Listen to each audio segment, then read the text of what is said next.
पशु नहीं, गाय तो साक्षात देवता है। एक बार सभी देवताओं ने सोचा, ब्रह्मा जी के पास गए, सभी सोचने लगे कि देखो 33 कोटि देवता हैं, हमारे कितने देवता हैं? अब कहा कि हम एक देवता की पूजन करते हैं तो दूसरे का मुंह बिगड़ जाता है। भाई बोल कि हमारी पूजा नहीं करी, दूसरे की करो तो तीसरा बिगड़ जाएगा, हमारी पूजा नहीं करी तो क्या करें?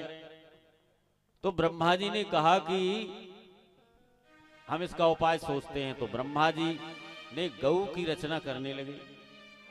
गौ की रचना करने लगे तो कहा कि देखो भाई, कल सब लोग ठीक 12 बजे आ जाना और हम सभी को स्थान उसमें देंगे। तो 12 बजे सारे देवता पहुंच गए ब्रह्मा जी के पास।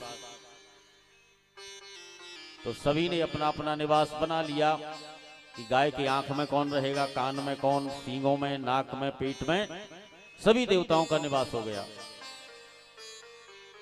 लेकिन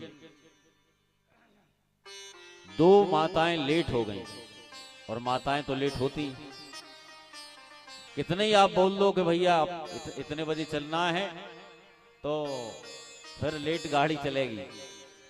इसलिए भलाई इसमें कि यदि 10 बजे जाना है तो उनसे बोल दो कि 8 बजे ही जाना है, तब वो उनका श्रृंगार हो पाएगा।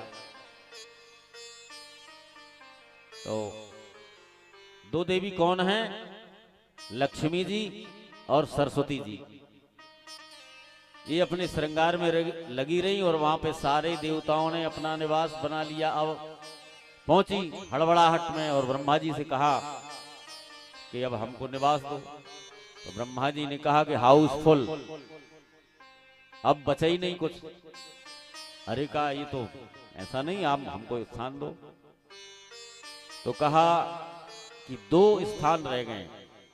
कौन कौन से? तो कहा कि एक गाय का गोबर और गौमूत्र। तो अब आप समझ लो।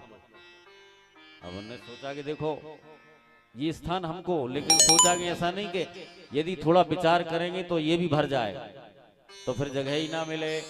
तो कहा ठीक है, लक्ष्मी जी ने कहा मैं गोबर में रहूंगी और सरस्वती जी मूत्र में।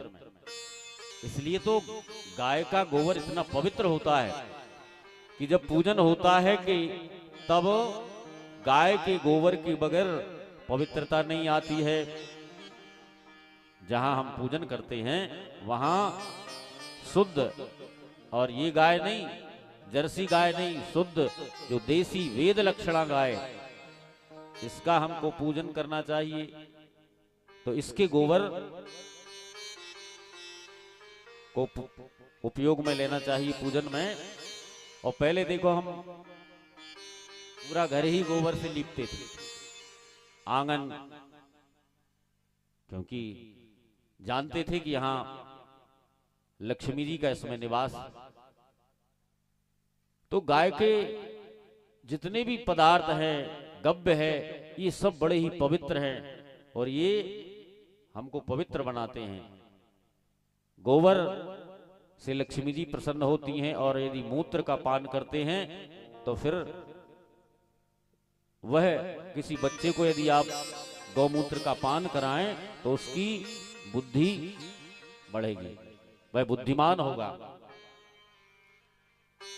तो और न करें, लेकिन कभी बच्चे की जन्मदिन पर उसको गौमूत्र का पान अवश्य पान कराएं।